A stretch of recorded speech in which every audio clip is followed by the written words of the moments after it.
Well, hi everybody, and welcome back to this episode of the Road to Somewhere. And if you're just joining us, we want to welcome you, and it'd be easy to go back and kind of get caught up, and you'll figure all that out as we move along here. But again, we're in the second season of working our way through my book, The Road to Somewhere, which when you work through that book also takes you down Route 66 and through every book of the Bible. So I'm calling this episode Play It Again, Sam. If you're an oldie like me, or maybe even our parents, you might remember the movie Casablanca, and many people, when they hear that expression, "play it again, Sam," think of that movie, although that line actually never appears in the movie. As a matter of fact, it's been called the most misquoted line in cinematic history. And Humphrey Bogart says, "Play it, Sam," and Ingrid Bergman at one point in time says something like, "Play it once, Sam," some way. Anyway, the reason I picked that expression is simply that as we move through our time together today, our biblical piece of the episode will have to do with 1st and 2nd Chronicles, and to a large extent what you're going to see is that it is a repetition of what we have already seen in the books of Kings. And so anyway, I'll try and add some new material to it that will make it worth your while. Previously, I just wanted to kind of give us a quick contextual setting for today. You got to remember that Joy and John were in Lebanon, Missouri, and Joy was behind the wheel. And in the video, John talks about Lebanon and then introduced us to 2 Kings. We called it catastrophe, remember, because, and again, we're in Missouri. I should say that again. We're on the 8th episode of 12 in this leg of our journey. But remember that the catastrophe was that 2 Kings talks about the destruction of the northern kingdom in 722 BC by the Assyrian Empire. The book really ends with the destruction and deportation, the captivity of the southern kingdom, which happened at the hands of the Babylonians in 586 BC. So that's where we left things. Chronicles, in a sense, is going to take us back to that at the end of the book again. But for now, let's just remember that as we head down the road on Route 66, we're now coming to Springfield, Missouri. Two big Springfields on Route 66, by the way. You might remember Springfield, Illinois, which was the home for a while of Abraham Lincoln, and that was sort of the center of what we looked at in Route 66 there. This Springfield, again, it's in Missouri. It's about an hour from Lebanon, and John has been back behind the wheel of our modified Corvette.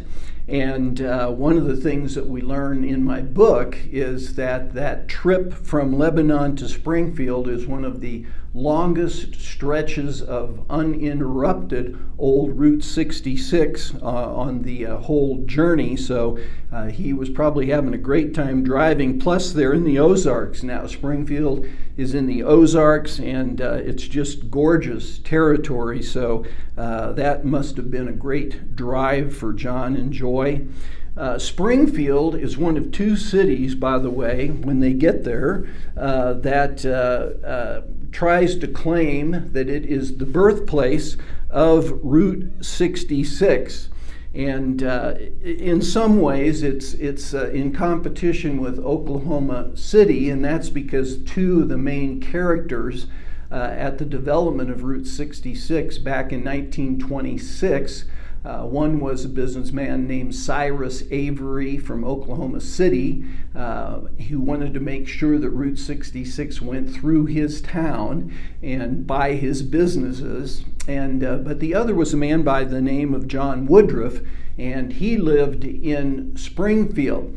And the story, which is told in the book, and John tells the story, is that when they began to put together the national highway system, this is long before the interstate, but prior to 1926, every state was in charge of its own highways and even named its own highways. So you might be driving down one road that was, might have been like Ohio 23, and all of a sudden you looked up and you were in Indiana 77 or something.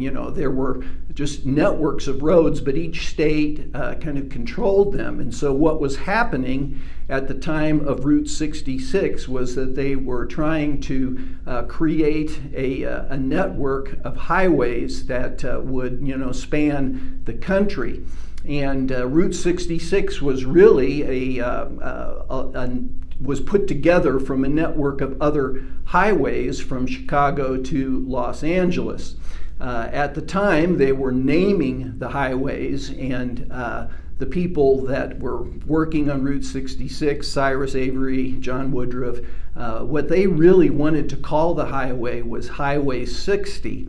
But there was already a US 60 in the state of Kentucky, and so the organization that was kind of putting all of this together decided that they would name this new highway Highway 62.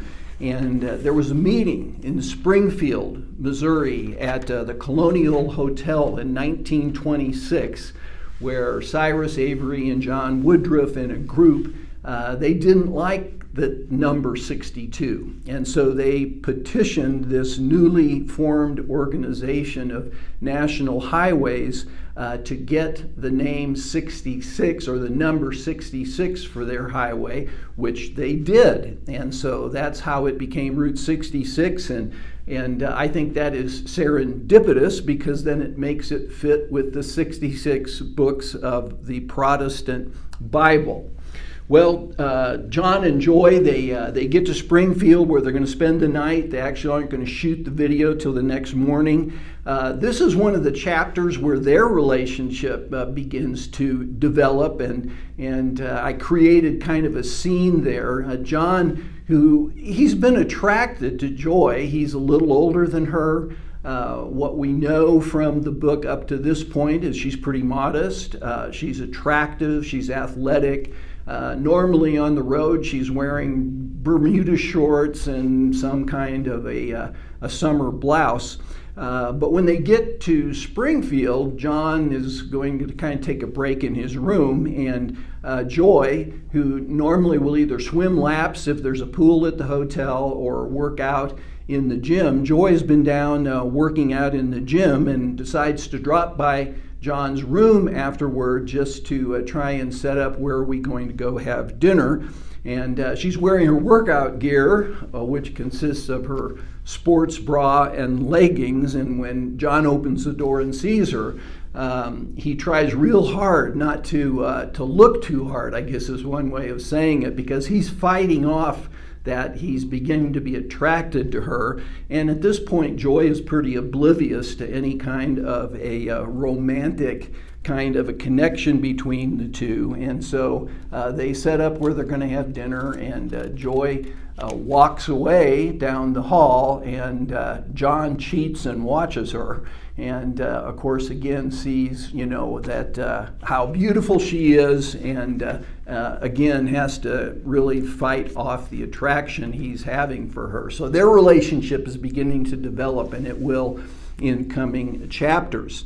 The book that is the books, let me say, it's a 2-for-1 today, that are connected to Springfield are 1st and 2nd Chronicles. And so the next morning they go to what is another museum on Route 66 there in Springfield to shoot their video. They've had this discussion, by the way, at dinner, and I only want to bring this up because this sort of the sequel to this book, I'm hoping to do something in this area. But in the chapter on Springfield and Chronicles, they have a discussion at dinner on what's called the canon of the Bible.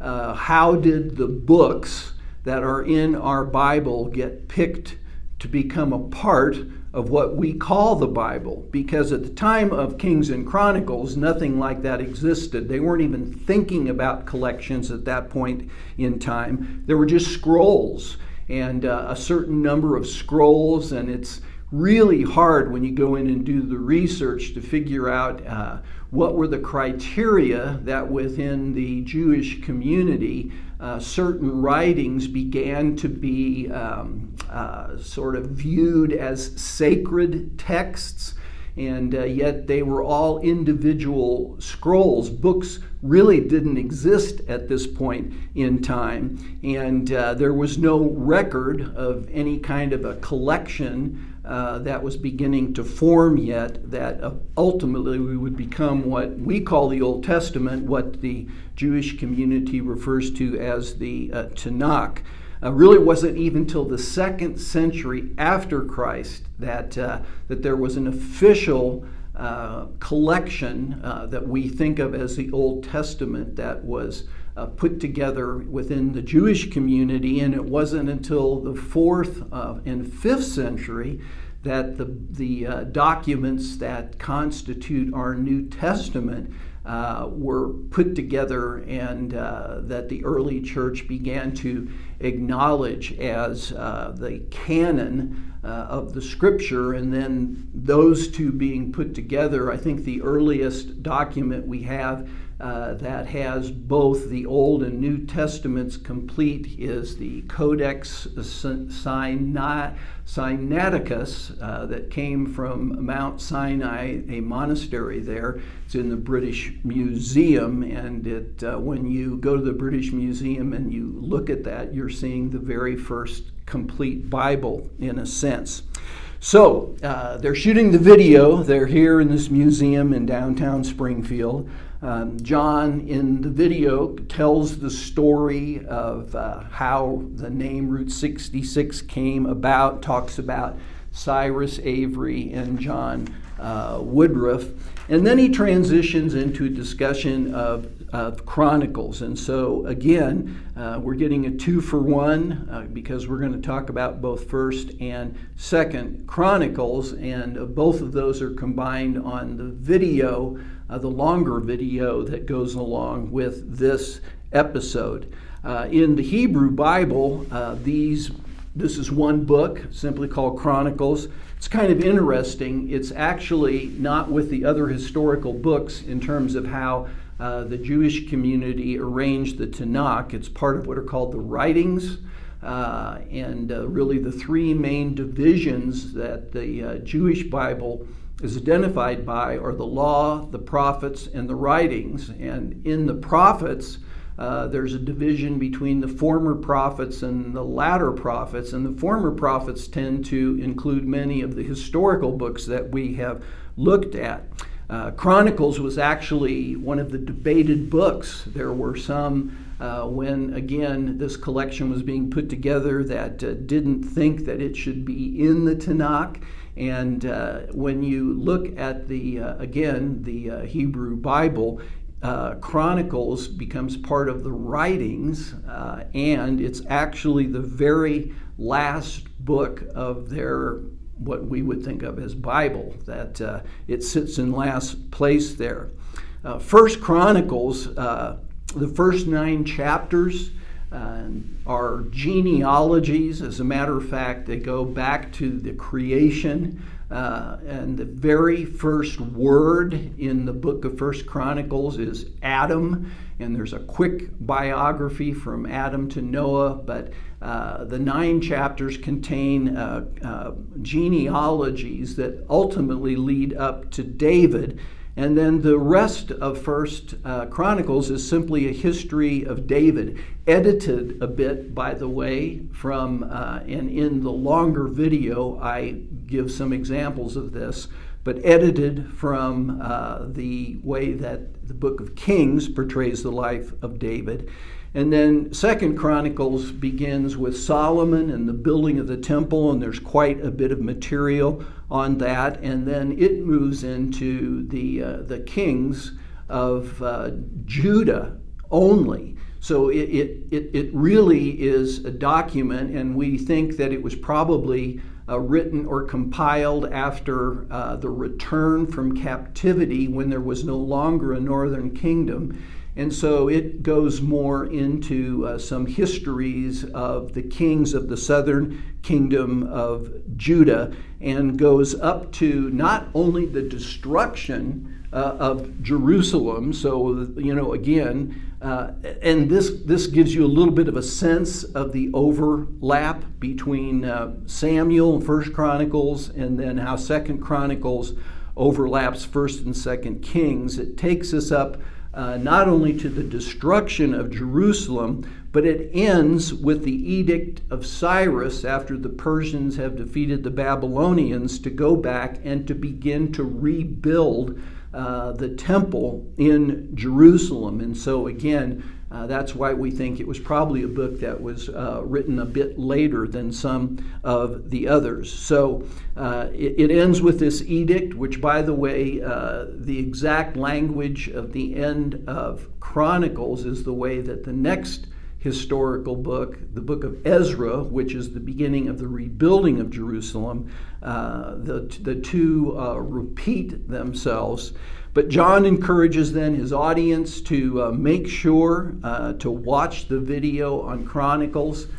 When I prepare each week, I go back and watch these videos, and the one on Chronicles goes into some depth on a few of these kings. I thought that it's really an important video to watch. So as you watch this part of this episode, make sure then you also go back and either through the little square at the end of the video in the lower left-hand corner, or the link that is sent to you in the email, go on to watch the longer video on the books of First and Second Chronicles.